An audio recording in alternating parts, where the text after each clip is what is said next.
Hello, everyone, and welcome. My name is Isabella Johnson, and I'm with HPV Cancers Alliance, and I am your moderator for today's webinar. Thank you for joining us for this special two-part episode of our Emerging Science webinar series. The topic of today's webinar is Understanding HPV-Associated Head and Neck Cancer, Detection, Survivorship, and Patient Empowerment. Before we begin, we'd like to extend a special thank you to the presenting sponsor of this two-part episode, NavDX, as well as GenMab for supporting this episode, and to all of our Emerging Science webinar series Season 2 sponsors. For those joining us for the first time, HPV Cancers Alliance is a national nonprofit dedicated to empowering individuals with knowledge about the impact of HPV. Through this Emerging Science webinar series, we explore the latest advances in HPV-related cancers. Today, we're discussing HPV-associated head and neck cancer. With that, it's my pleasure to introduce our panelists. Starting with Dr. Amanda Bastine, she specializes in head and neck surgery at the University of Pittsburgh Medical Center. Dr. Bastine focuses on the diagnosis and treatment of head and neck cancers, including reconstruction to help patients restore function and appearance after surgery. She has a particular interest in HPV-related head and neck cancers and is dedicated to supporting patients through every step of their cancer journey. From diagnosis through survivorship, Dr. Bastine is committed to delivering compassionate, cutting-edge care to help her patients achieve the best possible outcomes. Next, we have Leslie Warona. She is a board-certified family nurse practitioner and oncology-certified nurse with 20 years of oncology experience, including over a decade of specializing in head and neck cancer at Mount Sinai Tisch Cancer Center in New York City. She's a national speaker, researcher, and published author with the clinical expertise in HPV-associated head and neck cancers, supportive oncology, treatment-related toxicities, survivorship, patient advocacy, and improving quality of life for patients with head and neck cancer. Last but not least, we have Amy Clark. Amy has committed herself to advocacy work in order to give back to the community that rallied behind her. Having participated in a clinical trial, Amy was asked to be the patient representative for the clinical trial department at her local cancer center. That role led her to becoming the former chair of the Canadian Cancer Clinical Trials Network, or 3CTN, Patient Representative Advisory Council.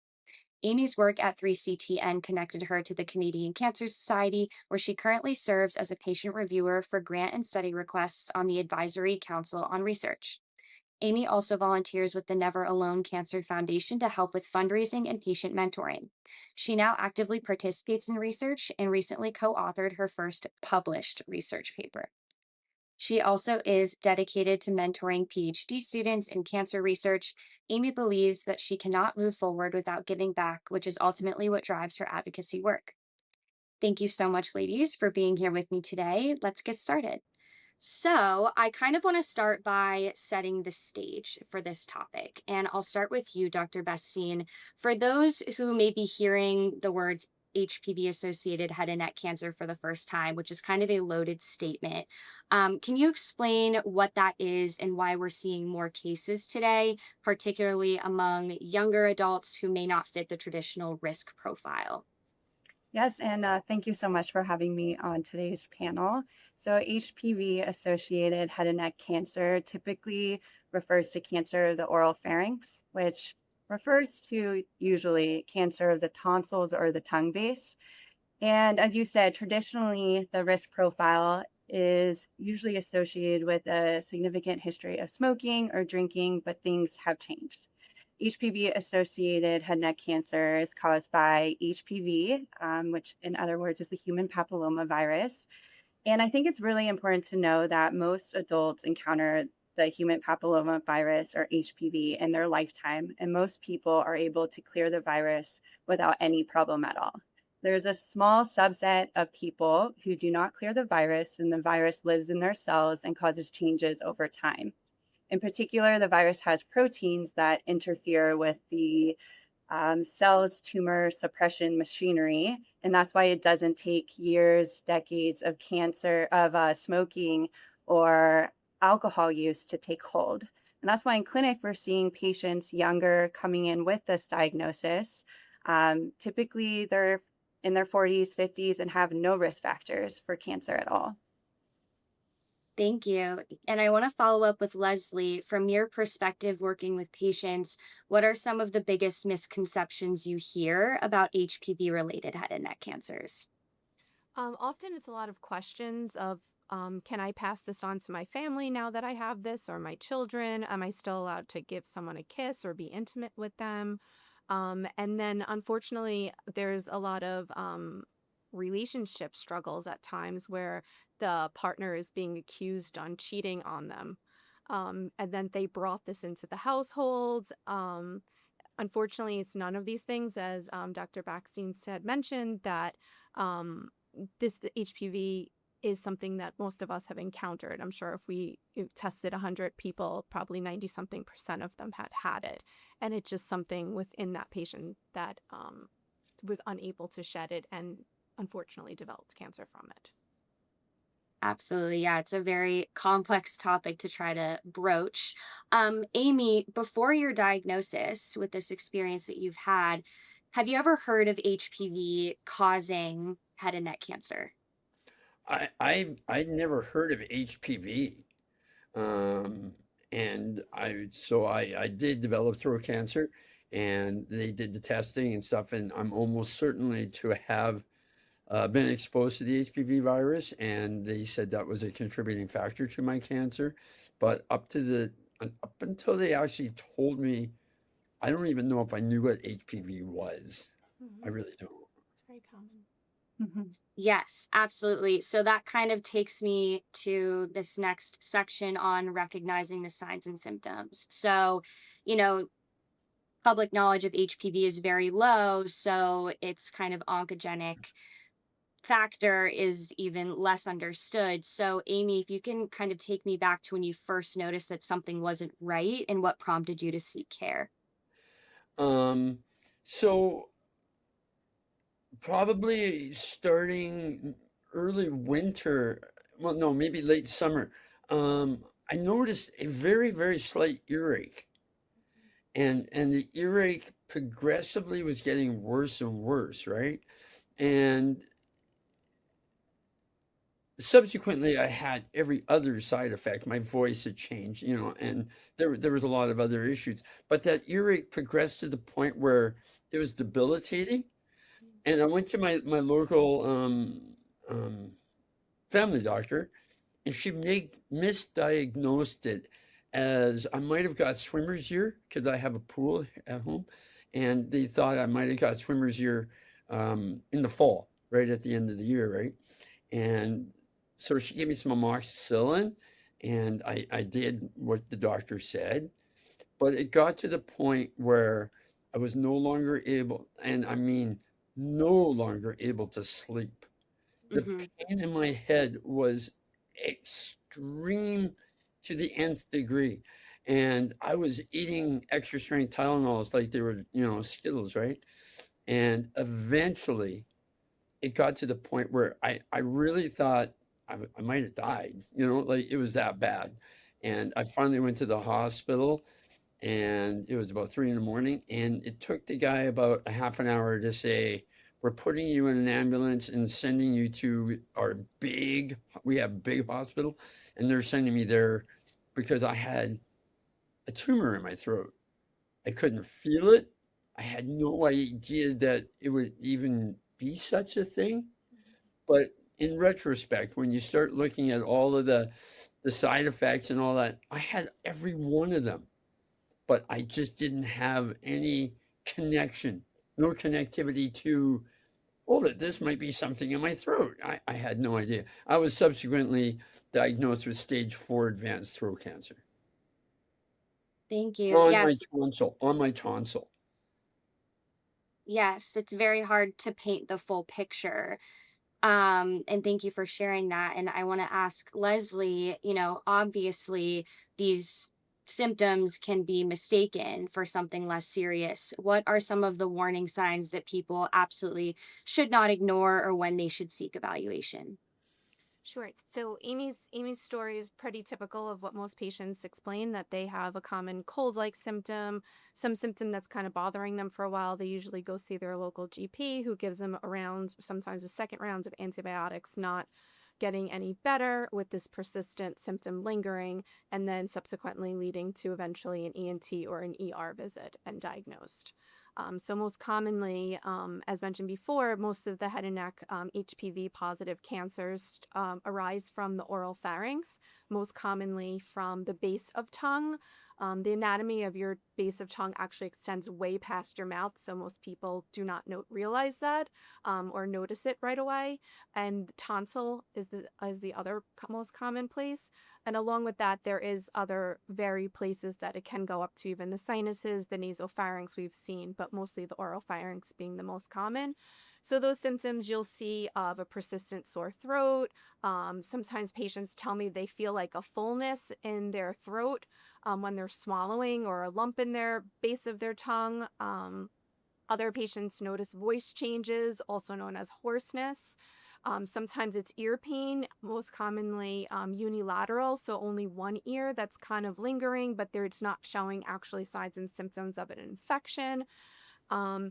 Some people can see some blood-tinged sputum that might come up as well. And very commonly, I also hear from a lot of men that they notice when they're shaving, they call it a bump in their neck, and it's usually an enlarged lymph node is very commonly one of the first signs and symptoms. So basically what I would advise is anything that's persistent, especially that's lasting 2 to 3 weeks, that's not getting any better, is something that definitely warrants a further evaluation. And if you've already received one, get another one. That's great advice. Yeah, absolutely. Seeking a second opinion when symptoms persist. So, with all of that said, the future of early detection is really important. So, Dr. Bestine, I want to ask you, there's a growing excitement around improving earlier detection for HPV associated head and neck cancers. Can you share, what advances you're most hopeful about? Maybe, for example, the role of dentists or emerging screening technologies? Yeah, in recent year, there's been an emergence of a lot of new testing, and it's really appealing because we just were talking about how subtle those symptoms can be. There's also a diagnostic challenge, as Leslie was talking about, that the tongue base actually goes further back than what we can see on routine exam. In otolaryngology, we're able to introduce a flexible laryngoscopy through your nose. It's a little camera, it looks like a noodle, and it allows us to take a closer look at the tonsils and the base of tongue, but it is still hard to fully inspect this area. So if the virus or its molecular traces are, shed into the body, you don't need to see the tumor directly to catch a signal that there's something there. And so these tests are currently looking for tumor biomarkers in the blood and are already in clinical use for post-treatment surveillance. And currently it's being studied as well for early detection. And there's also some research groups that are looking into developing markers in surgical drains, oral rinses, and saliva. And I would treat these as an exciting frontier ahead. As for dentists and oral health professionals, I think their role is incredibly important. In fact, most people see their dentist more than they see their otolaryngologist or their oncologist. These are, trained specialists that are looking in the back of your throat. In fact, the American Dental Association has incorporated oral cavity and oral pharyngeal cancer screenings as part of a routine visit. And so they're able to see back there, limited in some ways because of the anatomy, but they're able to feel and see and, somewhat get an assessment of what could be going on, especially if you're having some subtle symptoms. I think the biggest thing is the awareness that the symptoms are subtle, and if they're persistent, of making the referral. I also don't want to forget to also mention that HPV vaccine. It's most effective when given before exposure, typically in the preteen years. The patients we're diagnosing now largely grew up before the vaccine or before it was widely recommended, which is why we're seeing this increased incidence, whereas before we were traditionally viewing this as associated with smoking and drinking. So we're seeing this rise even although this prevention tool exists. It's because the exposure has already happened. Yes, absolutely. I think it'll be very telling what we see in the coming decades about what the HPV vaccine really has the ability to do. Amy, would you like to add anything about oral cancer screening? Yeah, as to Dr. Bastine's point, my foundation here in the city, we actually do an oral cancer screening in the mall once a year. And usually on a given year, we'll screen so that we work in hand with the Manitoba Dental Association, and we will screen approximately 170 people at the mall. They just come in and sign up, and we screen them.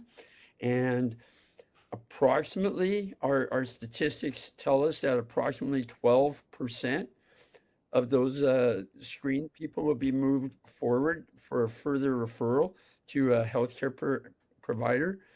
I know of approximately 5 people a year will actually get referred to our cancer center.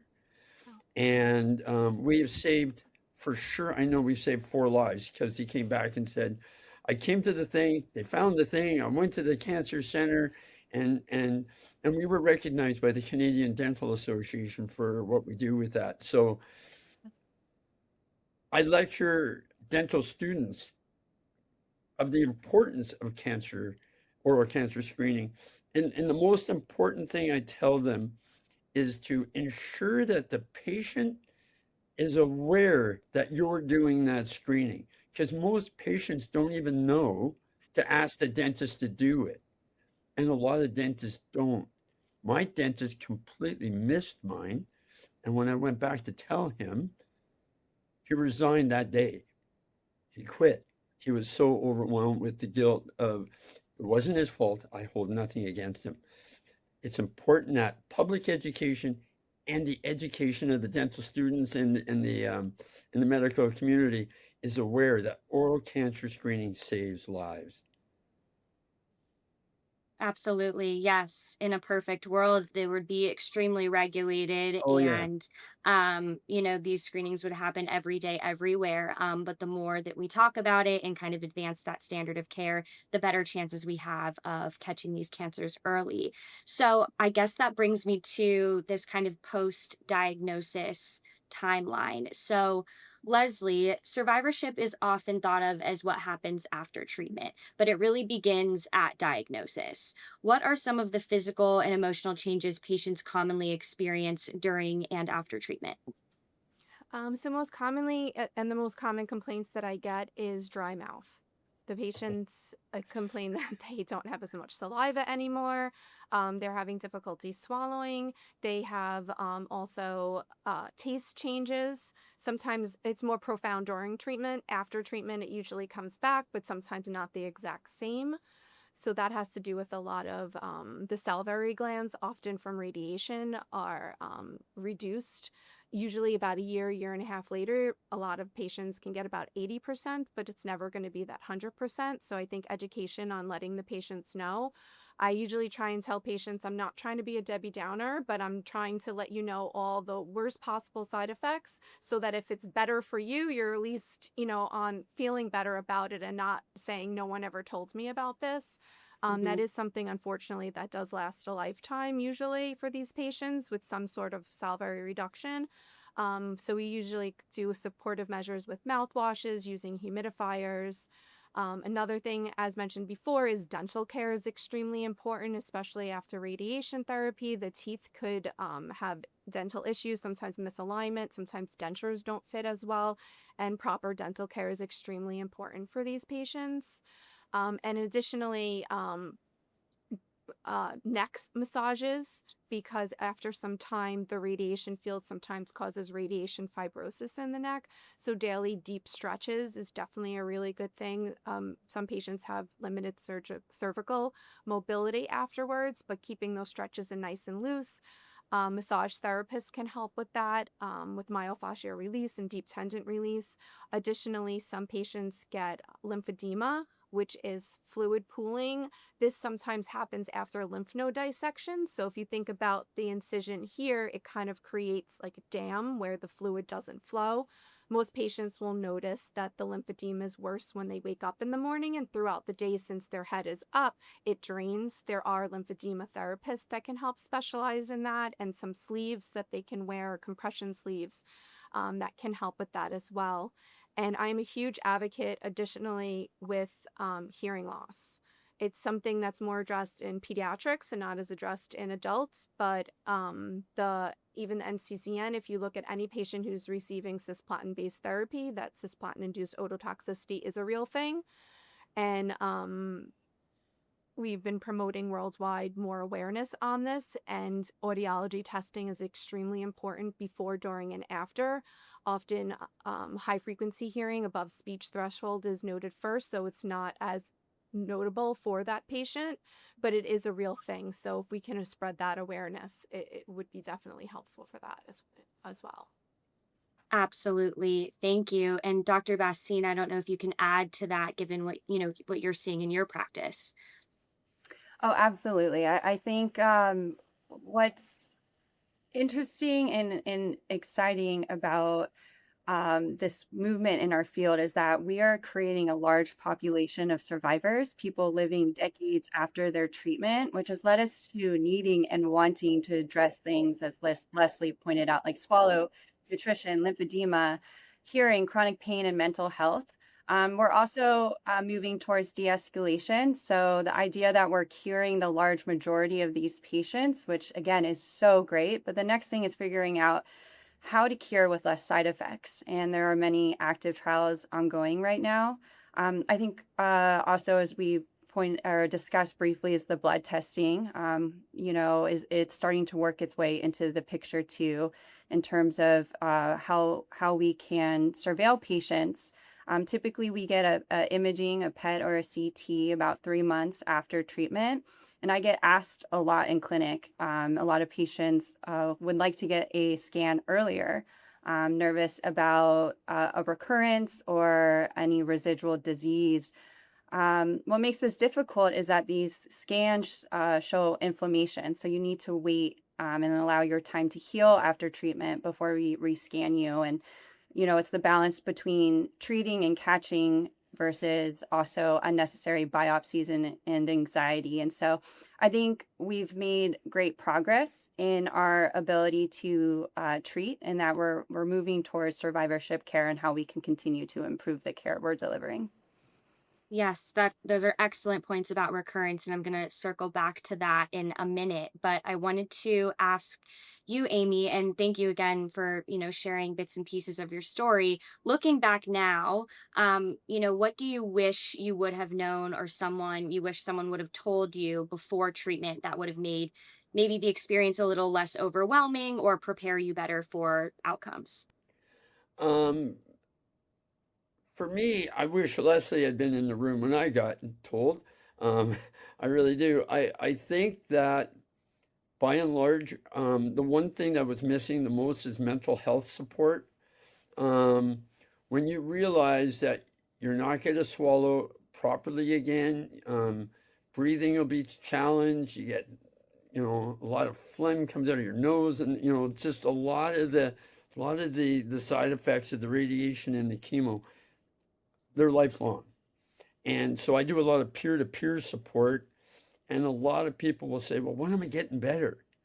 And they might be 6 months out or a year after treatment, and we have to be a little brutal sometimes, where you go, "This is going to be your new normal.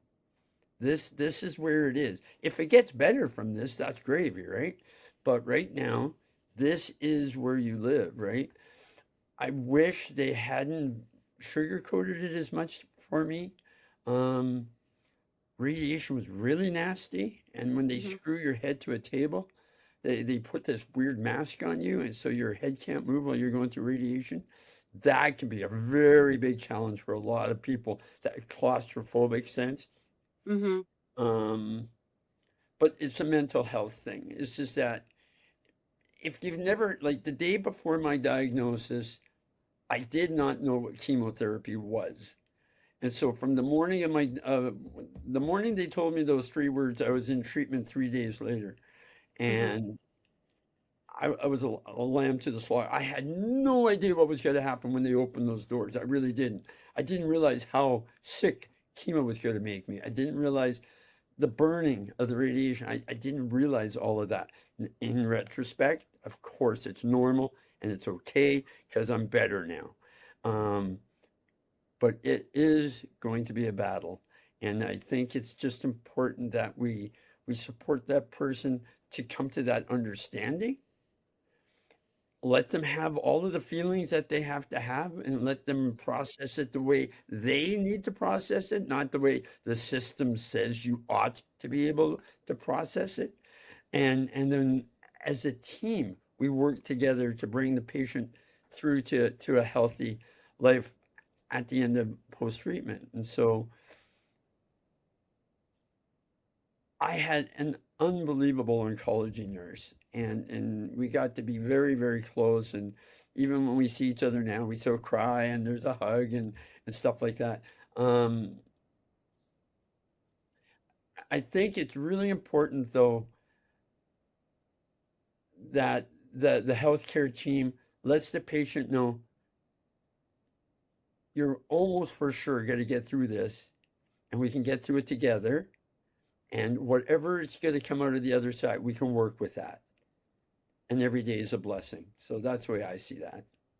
Absolutely. No, that's wonderful because what we hear all the time and what you kind of just outlined is having that open dialogue and a really great patient provider dynamic makes all the difference. And if you can fold in really strong mental health support, like you said, that really is a game changer.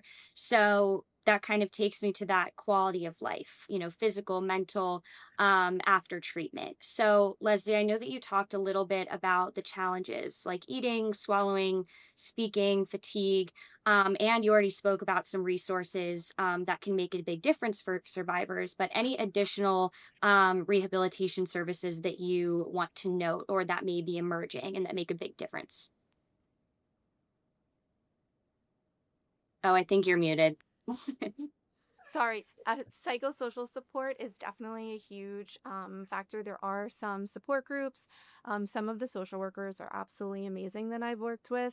Additionally, I know of EMDR therapy has helped a lot of our patients, which is rapid eye movement therapy. A lot of the patients come out literally with postpartum. I'm not postpartum. I'm sorry. Obviously, correct. Fix that one. Post. That's what I was going through. I was wondering, okay. You got the hot flashes, right? Yeah, yeah. Sorry about that. So EDMR therapy is something that's definitely helpful for a few of our patients who have done it before, and I believe it's a little bit more of emerging recently, which is rapid eye movement therapy. There are specialists that are aware how to do this because the patients literally come out very often with post traumatic stress disorder. As Amy had mentioned, the mass they take a plastic pliable mass, it's specialized to you, and they have bolts that lock to the table, and even the sound of that, the patients say, is very traumatic, and the claustrophobia, just the overall trauma that they've been through. I've often also noted some patients don't remember a lot of it. I think it might be a mental thing that their body kind of protects themselves. And it's always great to check in on the family members as well, because sometimes they're the ones who remember every little detail. And the patient family support is also very important because they're the ones we're also really relying on to help us. We become a team. We can't do this without them and the patient cooperating. I always tell the patient, you're part of our team now. We're not just telling you what to do. This is an open communication. Tell me what's working, what's not working, and we can go from there together and to get you through this. Thank you. Yes, I like to bring up the term, psychosocial support as much as possible to normalize it and to, have people feel like they're armed with that as something that they absolutely need as a branch of their recovery. So I want to circle back to monitoring for recurrence. So, Dr. Bestine, you kind of started on this after treatment ends. Patients are obviously concerned about recurrence. What does follow-up care typically look like, and how do you help patients kind of navigate that uncertainty? Yeah, after treatment, someone from your team should see you every couple of months for the first year or two, since that's when a recurrence, if it does happen, is most likely to. Each visit includes a hands-on exam, feeling the neck, as we were talking about that shaving sign, taking a look at the throat, a lot of times with that flexible laryngoscopy through the nose, and checking how swallow and voice are doing. And sometimes additional imaging may be performed before or after. When I was at Cedars-Sinai with Dr. Alan Ho, we actually studied how patients viewed this new blood biomarker in terms of their care and their anxiety and their surveillance. And patients overall thought it was generally helpful, and the majority felt like it reduced their anxiety. And this is with counseling that we weren't sure how to incorporate this monitoring exam, but for the most part, patients really appreciated having it introduced into their care and having more information as part of their surveillance. And again, these technologies are still being investigated. And what I think is very important as part of this study is that most patients reported it didn't introduce anxiety into their care either, the fact of not knowing how to interpret and the evidence behind these tests. I do tell patients that this uncertainty is universal. A sore throat or a swollen gland after cancer treatment can feel terrifying in a way that it never did before. What I think helps and is that there's this team and that knowing when to call. So I always tell patients a new lump that doesn't go away after 2 to 3 weeks, pain that keeps getting worse instead of better, and unexplained weight loss, give us a call. Keep your appointments and keep seeing us. Absolutely, yes. Having that multidisciplinary team on hand and having them as a resource is essential. And I want to follow up with Leslie, um, you know, without placing more of a burden on patients. How do you think that patients can become kind of active partners in their monitoring, kind of like Dr. Bestine just outlined of symptoms, monitoring their own health without becoming overwhelmed? Mhm. Well, definitely just making note of changes, as was mentioned before. If anything that's just bothering them, I'd rather them call me and question ahead of time than them coming in with a real problem. The flexible laryngoscopes are pretty readily available for us that we can always have you pop in and let's take a look what's going on. As mentioned before with the blood testing, I am a huge fan of the Navaris or NavDX testing. It's very accurate and reliable. And I've also have a positivity 3 to 4 months prior to imaging even showing if we can't actually see something, whether it's physical exam or questionable on imaging. It's a great complement to the overall assessment for the patients. That definitely helps guide me and helps guide them with anxiety when we have something questionable that may be going on. And if that comes out negative, then it definitely is an ease for the patients and for, I have to say, myself as well. That doesn't mean I'm going to poo poo the symptoms and not maybe have a closer monitoring. I'm still going to follow them, maybe a little bit tighter if they're still having complaints, but it definitely is a relief to help the patients support mentally wise. Yes, no, that was a fantastic point. And, some of these newer tools are very empowering. And when patients know about them or have access to them, they can make those informed decisions about their health and whether to engage with some of these tools that are, like you said, highly sensitive. So I kind of want to, as we head towards close, talk about patient empowerment. Amy, if you could, speak to someone directly who may have just been, diagnosed with HPV associated head and neck cancer, what would you say to them? The first thing I would say to them is you're not doomed. For so many of my generation, just the word cancer was an instant death sentence. It was. However, I even tell the people that I counsel, I say it's not a death sentence, but it is a life sentence because these things will now follow you for the anxiety of going to a scan. You wake up and something's not feeling right, and you instantly revert back to the cancer thought, right? But I would always tell anybody that the medical community now is infinitely better than it was even 25 years ago. The the doctors, the clinicians, the support staff, the nurses, they're so much better trained, so much better educated, and you're going to get the finest possible care that you can. So we can get through it. We can survive it. Um, there will be some struggles, and that is just the reality of having cancer. And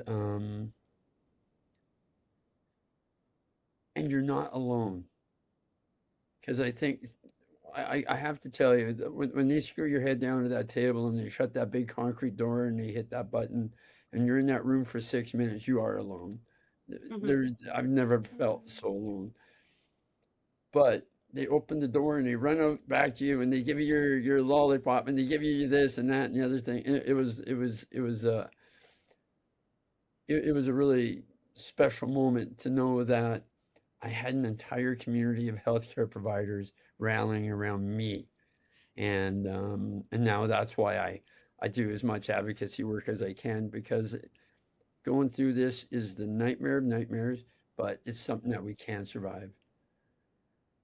Absolutely. Yeah, well, that's such a wonderful sentiment. Yes, I think, combining this, baseline knowledge of HPV as a virus that can cause cancer with these emerging science technologies, we all can feel optimistic about where we're heading in this, disease space.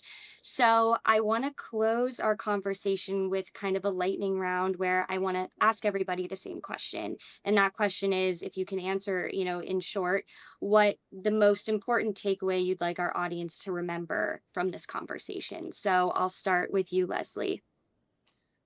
It's to know your body. If something doesn't feel right, seek help. And if that's not right, continue again. And just know that you're not alone. There are people out there to help you and support you through this. It definitely is going to be the biggest challenge of your life. The treatment is very brutal, to be honest. But there is a light at the end of that tunnel, and you may feel like a snail recovering. But if you look backwards every few days where you came from, your progress is definitely improved, and you're going to get through this. Thank you. Amy? Um, Self-advocacy thing, I think is the one thing I would highlight. Insist on an HPV um, vaccine if you have that. Don't smoke.